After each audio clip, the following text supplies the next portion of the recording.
ஆடியில எல்லா நகைகளுக்கும் சேதாரத்துல 1% கம்மி. அது மட்டும் இல்ல, உங்க பழைய நகைக்கு கிராமுக்கு 150 ரூபாய் கூடுதலாவும் தரும். ரெண்டையும் சேர்த்தா 2% மேல நகை விலையில சேவ் பண்ணுவீங்க. மாண்புமிகு முன்னாள் முதலமைச்சர் திரு எடப்பாடி கே பழனிசாமி அவர்கள். மாண்புமிகு பேரவைத் தலைவர்களே, தமிழ் தாய் வாழ்வு குறித்து அரசின் தனி தீர்மானத்தை மாண்பு முதலமைச்சர் அவர்கள் இங்கே முன்மொழிந்திருக்கின்றார்கள். அது குறித்து அனைத்து இந்திய அண்ணா திராவிட முன்னேற்ற கழகத்தின் சார்பாக எனது கருத்தை தெரிவிக்கின்றேன். தமிழ் மொழியின் பெருமையும் தமிழர்களின் பண்பாட்டு அடையாளத்தையும் நிலைநிறுத்தும் வகையில் தமிழ்நாட்டில் உள்ள கல்வி நிறுவனங்கள், பல்கலைக்கழகங்கள், அரசு அலுவலகங்கள், பொதுத்துறை நிறுவனங்கள் உள்ளிட்ட பொது அமைப்புகளின் நிகழ்ச்சிகள் தொடங்குவதற்கு முன்பு தமிழ்தாய் வாழ்த்து கட்டாயமாக முதலில் பாடப்படும் என்பது உலகெங்கும் வாழும் தமிழர்கள் அனைவரையும் உணர்வாகும். தமிழ்தாய் வாழ்த்து வெறும் பாடல் அல்ல, தமிழ் மொழியின் தொன்மை மொழி. அது நமது மொழியின் பெருமை, நமது பண்பாட்டின் அடையாளம், உலகெங்கும் வாழும் தமிழர்களின் உணர்வு ஒன்றிணைக்கும் தமிழன்னைக்கு மரியாதை. தமிழ் மொழியின் வளர்ச்சிக்கும் தமிழர்களின் பண்பாட்டு அடையாளத்தை பாதுகாப்பதற்கும் எங்கள் இயக்கம் தொடர்ந்து வரலாற்று சிறப்புமிக்க பங்களிப்பை செய்துள்ளது. 1968ஆம் ஆண்டு சென்னையில் 2வது உலக தமிழ் மாநாட்டை அண்ணா அவர்கள் நடத்தினார்கள். 1981ஆம் ஆண்டு மதுரையில் 5வது உலக தமிழ் மாநாட்டை பொன்மனச்செம்மல் புரட்சித் தலைவர் எம்ஜிஆர் அவர்கள் நடத்தினார்கள். 1995ஆம் ஆண்டு தஞ்சாவூரில் 8வது உலக தமிழ் மாநாட்டை இதே புரட்சித் தலைவர் அம்மா அவர்கள் நடத்தினார்கள். தமிழின் பெருமையை உலக அரங்கிற்கு எடுத்துச் சென்றார்கள். இம்மாநாடுகள் தமிழ் மொழி குறித்து உலகளாவிய ஆய்வுகள் வளர்வதற்கு பெரும் பங்களிப்பை செய்தன.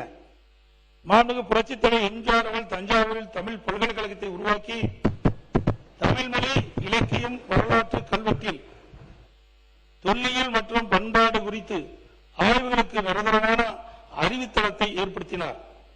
அந்த பாரம்பரியத்தின் தொடர்ச்சியாக அம்மாவின் அரசு 1956இல் நடைபெற்ற மாநிலத்தின் மொழிவழி மறு சீரமைப்பு குறிக்கும் வகையில் 2019ஆம் ஆண்டு நவம்பர் 1 தமிழ்நாடு நாள் என்று அரசு விழா கொண்டாடப்படும் என்று அறிவித்ததை இத்தருணத்தில் நினைவு கூற கடமைப்பட்டிருக்கின்றேன். கீழடி உள்ளிட்ட பல்வேறு இடங்களில் தொல்லியல் அகழ்வாய்வுகள் தொடர்ந்து நடைபெற்று அதற்கு நிதியும் ஆதாரம் வழங்கப்பட்டு தமிழரின் தொன்மையான நாகரிகம் குறித்து சான்றுகள் உலகிய செய்யப்பட்டன.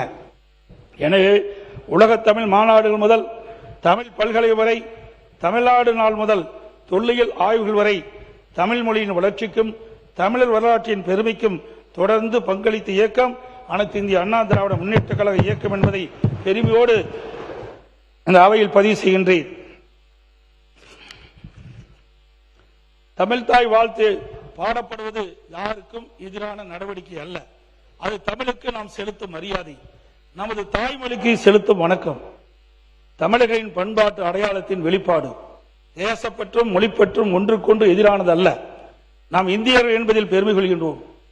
நாம் தமிழர் என்பதில் அதே அளவு பெருமை கொள்கின்றோம். அரசியலில் நமக்குள் 1000 கருத்து வேறுபாடுகள் இருக்கலாம். ஆனால் தமிழ் என்று வரும்போது நாம் அனைவரும் தமிழர்கள். தமிழின் உரிமை என்று வரும்போது இந்த பேரவை ஒரே குரலில் ஒலிக்க வேண்டும். அந்த அடிப்படையில் தமிழ்நாட்டில் அமைந்திருக்கும் அனைத்து கல்வி நிறுவனங்கள், பல்கலைக்கழகங்கள், அரசு அலுவலகங்கள், பொதுத்துறை நிறுவனங்கள் உள்ளிட்ட பொது அமைப்பின் நிகழ்ச்சிகளிலும் நிகழ்வு தொடங்குவதற்கு முன் தமிழ்தாய் வாழ்த்து கட்டாயம் முதலில் பாடப்பட வேண்டும் என்ற இந்த அரசின் தனி தீர்மானத்தை அனைத்து இந்திய அண்ணா திராவிட முன்னேற்ற கழகத்தின் சார்பாக முழு மனதோடு ஆதரிக்கின்றேன்.